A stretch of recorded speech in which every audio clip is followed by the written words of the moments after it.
Hello everyone, I'm in my Jeep heading out to one of my rental properties to do a little maintenance on it before a new family moves in. So I know many of you probably think owning rental properties is very glamorous, and I'm not suggesting that it's not a smart thing to do.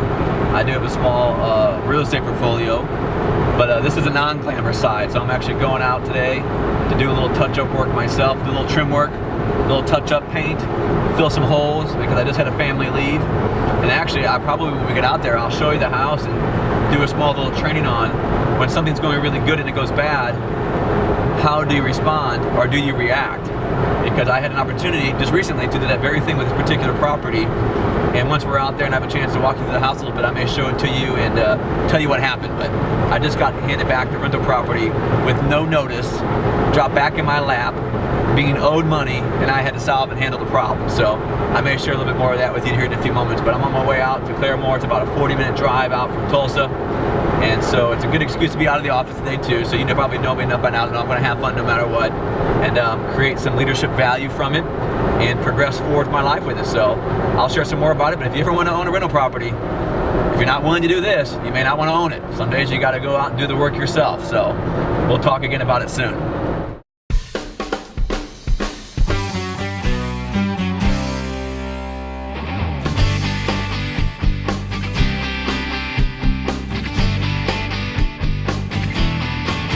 All right, here I am. I'm in a very familiar store that most of you probably know. It's called Lowe's. It's a little store trying to get their feet off the ground.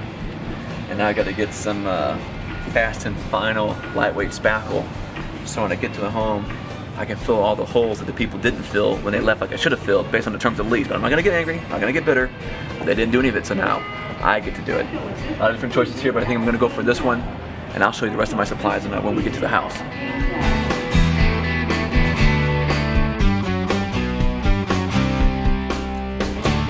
We're actually getting ready to pull in to a neighborhood that I developed years ago and built out. Many of you have heard me talk about my real estate background and the things I used to do in the building company we have. Well, we're actually pulling into Saddleback Village.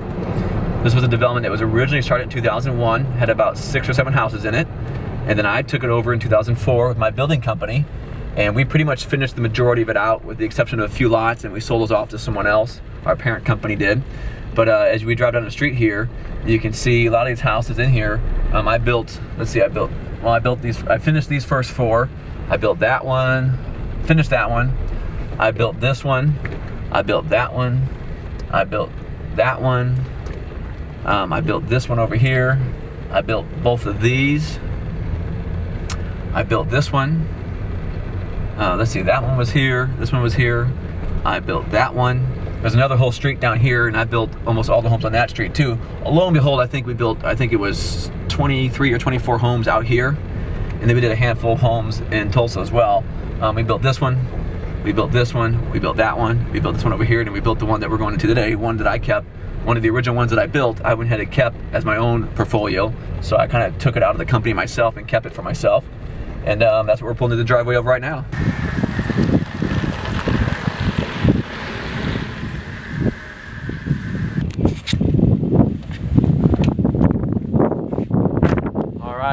Welcome to one of my investment properties here in Claremore, Oklahoma, in Saddleback Village.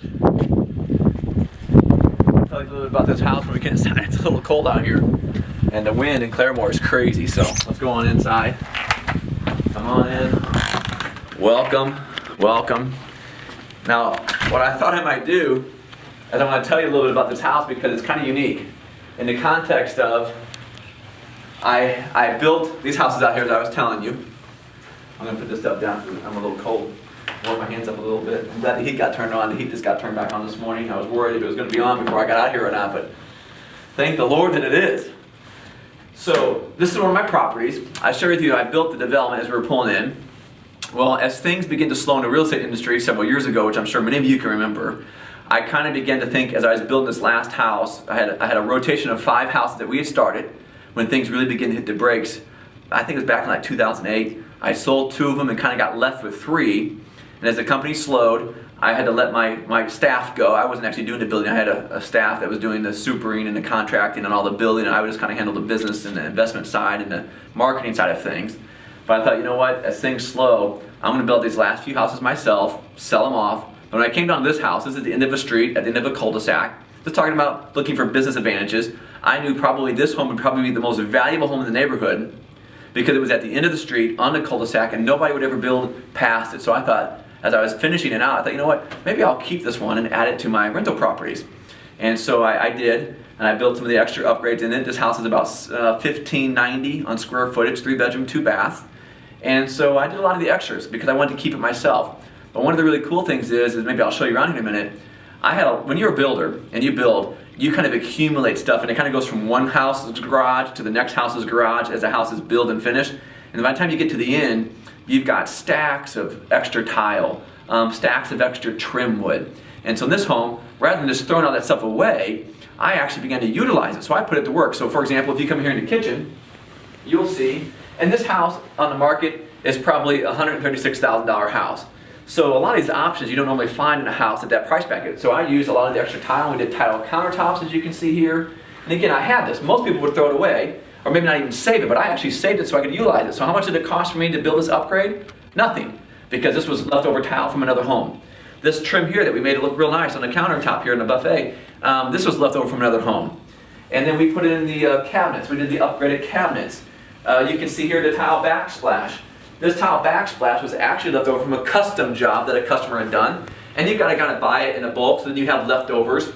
And then we saved it so we could use it another time. And so we put the tile backsplash in a house like this that this home normally wouldn't have. I want to show you another concept because a lot of times we're not as stewarding as we could be with the supplies that we are given. And so this is just a small little thing, but I want to show you, even in a business house, sometimes you can squeeze out extra profit. And so if you come into this walk-in closet, for example, normally in a house like this, you would get a metal rack right here, you know, a metal shelf. One of those little annoying kind that have, you can't slide the hangers back and forth on, and they can't hold much weight. But see, we actually built this out with the extra shelves and all the extra hanging and storage space, more like a custom closet. But you want to know why I was able to do it? Because I saved all this extra lumber. I had a thing that used to irritate my contractors and my supers that if it was over a certain length, a certain width, I wanted to save it. I didn't know for sure what or why. They didn't like it, but I said, you know what, they didn't pay for it, so it really didn't matter to me. I said, save it, we'll put it in the garage, and we'll just do what we did. We moved it from garage to garage, and every time we had to move a garage, I would hear it from everybody. Why are we moving all this stuff? Why are we saving all of it? Well, it really didn't matter why to them because I was paying them. They just need to do what they were told. It mattered to me because I was the owner, and I wanted to maximize what I had spent money on. So for example, I was able to custom build all these shelves in this closet for basically zero because I had saved all these extra pieces of wood, all these extra pieces of metal that were left over from other bars and other houses that we had cut for the closets. And so I was able to put this beautiful walk-in closet in this home that normally isn't here, and it gets me more rent, and it'll help me sell the house for more when it's said and done. Like this jacuzzi tub. This is another one. I worked a special deal on this tub because we had bought so many tubs from this particular salesperson. I said, well, I want to put a jacuzzi tub in the last bathroom of this last house, and I don't really want to pay more for it. So maybe you could do me a favor, since I bought so many tubs for you, you could give me a jacuzzi tub for close to the same price as you gave me a normal marble tub. And guess what? He did. So we utilized it. And so I got a jacuzzi tub here. You know, so the concept is, don't overlook things that are extra. Maybe you want to save it. Now, I'm not saying go crazy and start hoarding, like on the A&E, the hoarding shows. I'm not saying take it that far, because if you take any one of these principles too far to either extreme, it becomes invalid. My point is, be a good steward of what you have. You might not have value for it today, but it might have value for you in the future. If it's not, and it's just trash, throw it away. That's another whole training. You gotta know when to cut ties and throw it away as well. But I can tell you, this home would not be nearly as nice as it is today if I hadn't saved all the extra things I had saved. The tile floors, I had that saved from another bigger job that we had done. And it's just excess, so I kept it and I used it. And I got to make this home very, very nice. So I'm getting extra profit. We're talking about how do you get extra profit out of a business. I squeezed extra profit out of this opportunity by being frugal and being a good steward and saving things. Maybe it was a little extra work along the way for other people, but you know what? It didn't really matter because I was paying them. Now, it's a little extra profit for me because I thought about it then. So it's something you may think about in your life. Where could you do the same thing and maximize some of the things you have in your life for more value than maybe they're currently bringing you? So business is always about a return on investment. So always get the highest ROI that you can.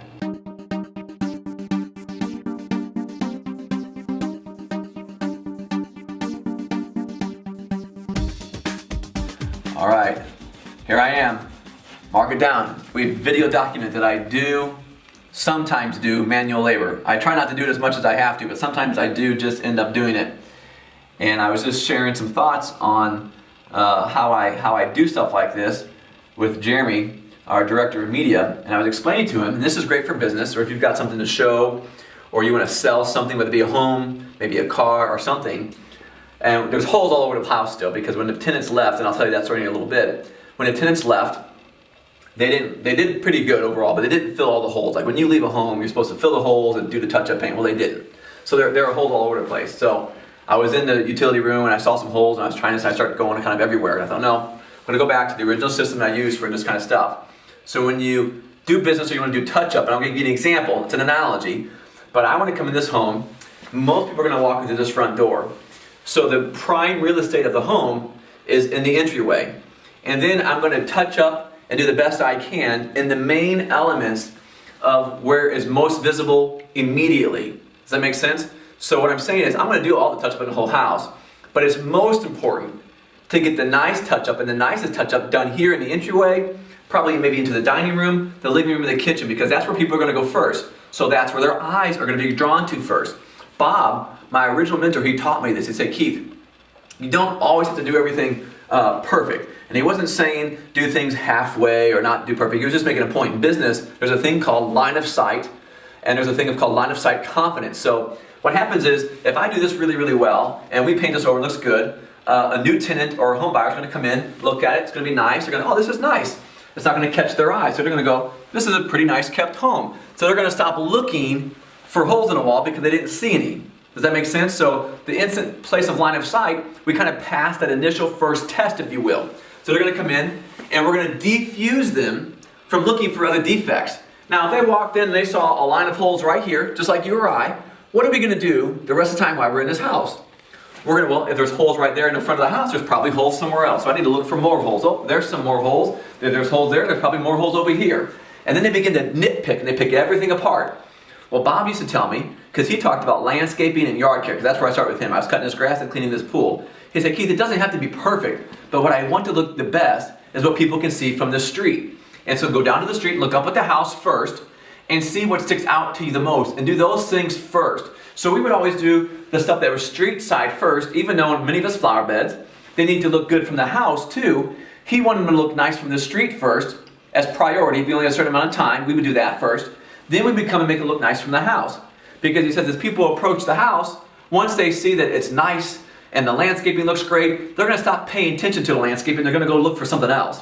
Does that make sense? So what you need to know about human nature is if you can meet that immediate need that people have to judge something or pick something apart, then you'll kind of diffuse them and they won't continue to pick things apart. But if they see a problem right when they walk into your home, or right when they walk into your business, or right when their first experiences with you, they're going to start, well, if there's a problem here, what are the other problems? And they're going to hunt until they find the problems. But if you can smooth over that initial impression,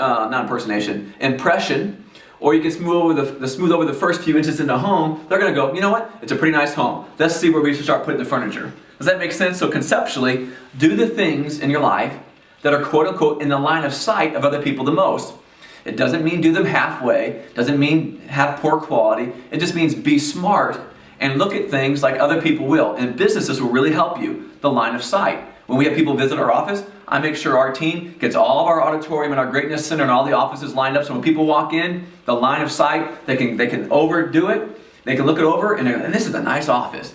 And there may be some things over here to the side or that stuck away, but they're not going to notice because they loved it. So the funny part was, I'll tell you a little funny story. See, Bob taught me this. So then when I begin to learn, and this is kind of a secondary training here, but when you begin to get into a relationship with somebody, you can begin to learn what's important to them. What is important in their line of sight, so you can begin to learn them. I knew with Bob, there was 3 or 4 things that were always in his initial, immediate line of sight that he would judge on whether I was doing my job properly or not. One of them was the landscape from the street. The other one was his car clean. And he had 4 or 5 cars, but he always, his main daily driver was clean. So I knew If I wanted to make sure that I wanted to have a good day or not a rough day of him picking apart what I was doing, I'd always make sure I would pick up the landscaping from the street side upon arrival, and I'd always make sure his car was clean first. Because if he came out, good morning, and he looked around and the landscaping looked good and his car was clean, he would say, all right, you have a good day. And he'd go back in and leave me to my chores.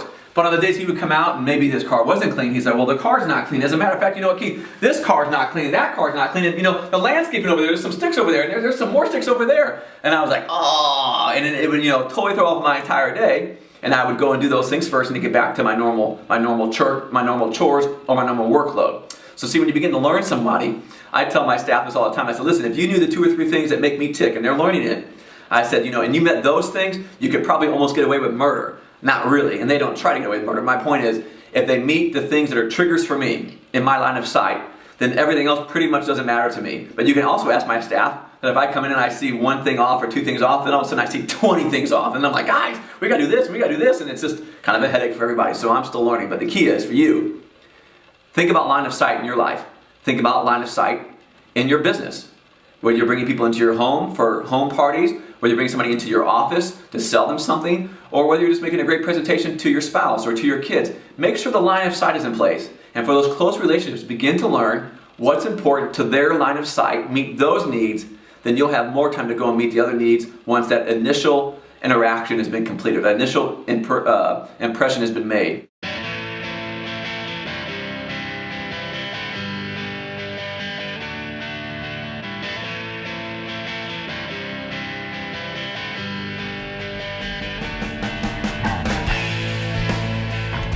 All right, everybody, I want to take a few moments and tell you, I think probably one of the biggest pieces of value that I've experienced over the last 2 weeks in dealing with this property. I've got to kind of bring you into this part of my life, and you've got to see some of the real estate that I've done over the years and being this investment property, and learn some of the things that I've learned as I go about doing these types of things, even in the real estate industry. But I thought I'd tell you this story because I think you'll create a lot of value from it. It has several layers of value, and I'm just going to kind of tell you the story, and hopefully you'll extract the leadership and the value from them. I had this home leased on a 2-year lease, and I'm pretty good. The rent's always due on the 1st, so if it doesn't come by the 2nd or the 3rd of the month, I'm pretty much, okay, I'm going to watch one more day and I'll call. Well, on January 2nd or 3rd, I guess the 1st was a Thursday and the 2nd was a Friday, so on that Monday, I still hadn't gotten the rent check from this property. And so I called the tenants and I said, hey, this is Keith Kochner. I was just calling to check on the rent check and make sure it was in the mail. And she got really quiet. She said, actually, it's not in the mail, and we've gone bankrupt. And I was hoping that our attorney would have contacted you by now and told you what was going on. And so, as you can imagine, I was a little bit shocked. So, part of the value of the story is how often in life are things going well for you, and all of a sudden, out of nowhere. I thought this home was spoken for 2 years. They weren't even a year into the lease yet, and all of a sudden, with zero notice, on January, basically the beginning of the year, you're getting ready to go into the new year. The last thing you want to have is an unexpected surprise like that, especially when it's linked to finances or a commitment that you didn't know was coming. Has that ever happened to you in your life? I'm sure it has. So I was on the phone with her, and I was actually in my office, and I actually had one of our new team members in the office with me. And so I simply asked this lady, I was like, okay, I understand that, but let me ask you a question. If I hadn't called today, when were you going to tell me that you were leaving? And she just kind of said, well, we weren't. We were just going to leave, but we were going to leave the place in as nice a shape as we can, and we need halfway through the month to finish getting out, so that's like into January 15th.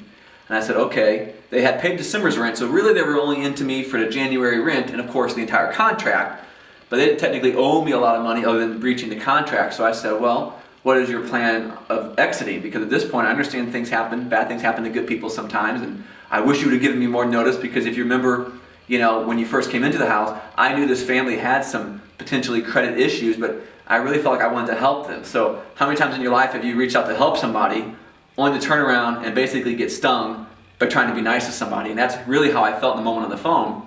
And I said, do you remember when you came out? And I said, there's really no reason financially or credit-wise why I should let you all have the house, but I really want to help you. You seem like a great family, and if somebody hadn't helped me out in my life at a time when I needed help, I wouldn't be where I'm at today. So let's do it as long as I can trust you. Can I trust you? And they said, yes, you can trust me.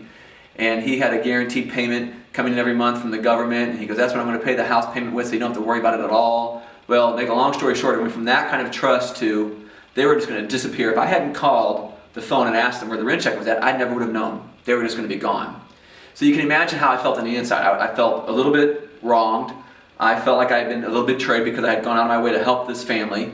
And not only are they leaving, but they didn't even give me notice. Like, it would have been one thing if they called me like December 1st and said, hey, you know what, we're moving out at the 1st of January. And they gave me like 30-day notice to put, an ad on Craigslist or get another renter, but they were just going to disappear. So that cost me 1 month of total exposure on bills, on the mortgage, on insurance, and all that kind of stuff that normally was spoken for. So it came out of nowhere.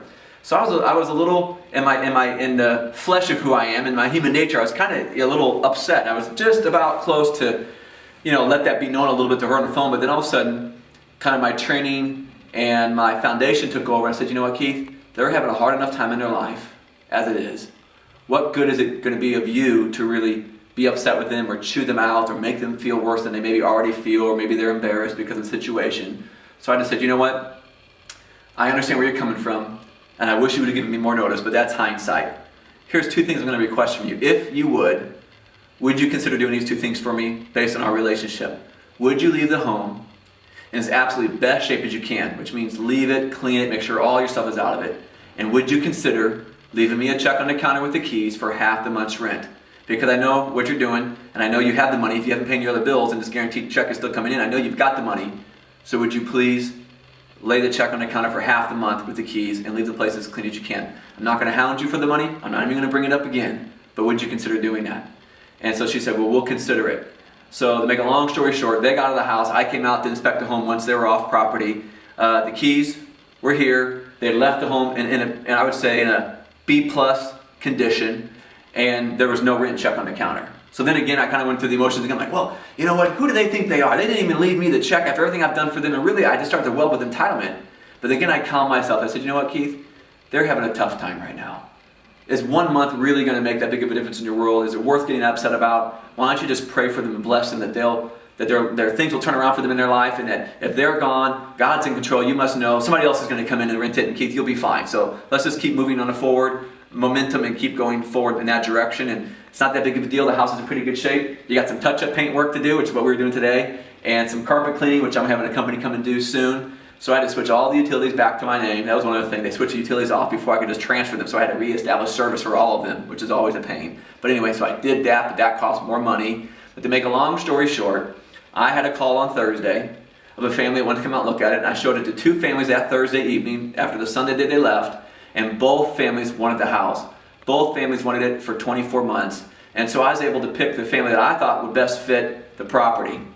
And so to make a long story short, they wrote a 2-year lease with an option for 2 more years, put out the entire deposit. They've both been in their jobs for over 5 years, very decent credit, and they were really needing a home. They were in another home. They have 2 kids now, and it was a little drafty, and it was an older home. They were really hoping to get a home that was newer on one level and that would be more utility friendly for their budget. And they both work here locally in the community at very public places of employment. So it was like, it was a best case scenario. So my point is, I didn't get all upset about them leaving. I was tempted to for a few moments, but I let it go. I said, you know what? Something else is going to work out. I didn't panic. How many times in life have you met somebody that when something comes out of the blue, the first thing they do is they lose their cool and they just blow their top?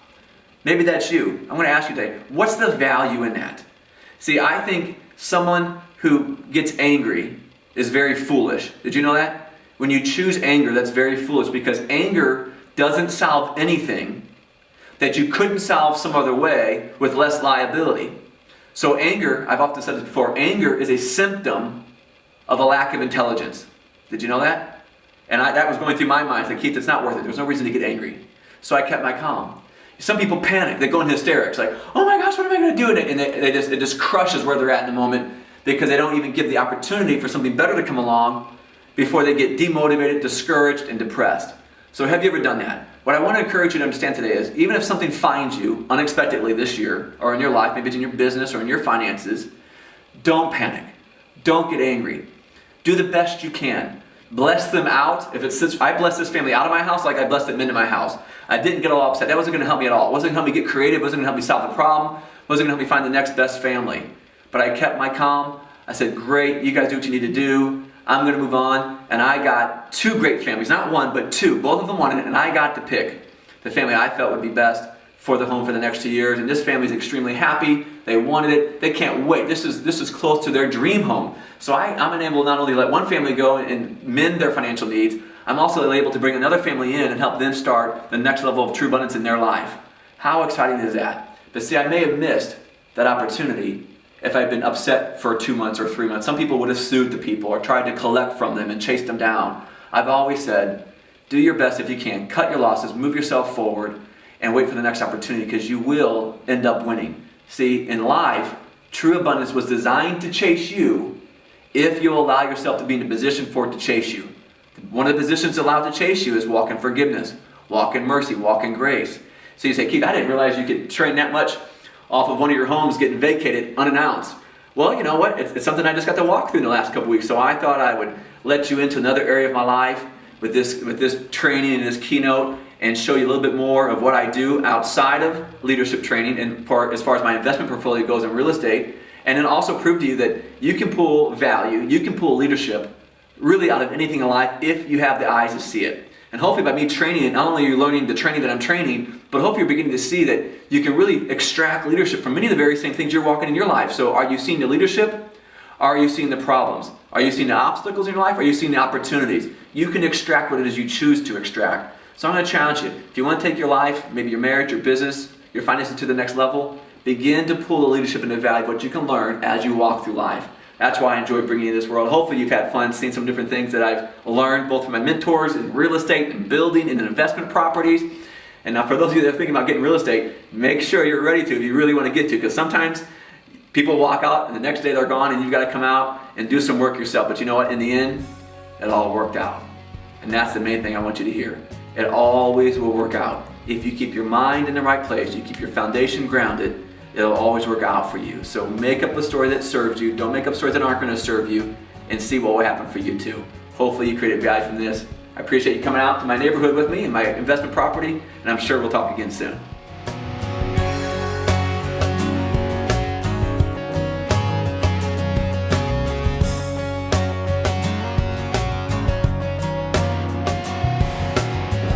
Everybody, we're on the way back into town now after a full day's work out here at the neighborhood, or I should say at my property now. That's the only one I have out there now. But it was a good day. I enjoyed having you all along with me. I hope you created value. And I just wanted to tell you, if you create value from these trainings, and you're creating value from your membership of being a member here at mentorfish.com, I want to invite you and hopefully very kindly suggest to you, help us spread the word. I know it's so easy to create value from something. You take it, put it in your life, and it's not always easy to go tell somebody else about it. But you are actually one of our main marketing devices, and actually our pretty much primary marketing device, our word of mouth marketing. So one of the things I'm going to be very authentic about this year is really hopefully inviting you, if you're creating value, to go invite somebody else to join Mentorfish, or to at least check out our brand new mentorfish.com website. If they want to know more about me, they can check out our brand new keithcoatner.com website. Well, let them know the type of value you're creating for all areas of your life. If you're creating value, but I'm assuming because you're here, you are. And so spread the word. Think about it. Where else can someone get this level of training from the type of people that I bring into Mentorfish, this level of interaction, this level of accountability and inspiration and motivation and accountability and just discipline being in the community? Where else can somebody find us anywhere on the planet right now for $9.90? I can already answer that. They can't find it anywhere because it doesn't exist anywhere else. That's why we're so passionate about educating everyone, everywhere, excluding no one. And together we can change lives. So if you're open for that, I would ask you to identify, maybe it's a family member or a friend or a coworker or an upline or a downline in your business. Share with them the value of mentorfish.com. Let them know how much is available for them at $9.90 a month. 2 cups of coffee could potentially change their life and change their business. So if you're open for that, tell somebody about mentorfish.com, send it to it, and I would greatly appreciate that. And I look forward to continuing to serve you, and hopefully to begin to serve some of your friends and family and associates too this year. And I just want to thank you for doing that. That means quite a bit to me. So I just wanted to tell you how much I appreciate you, and I'm sure we'll be talking like this again very soon. God bless you.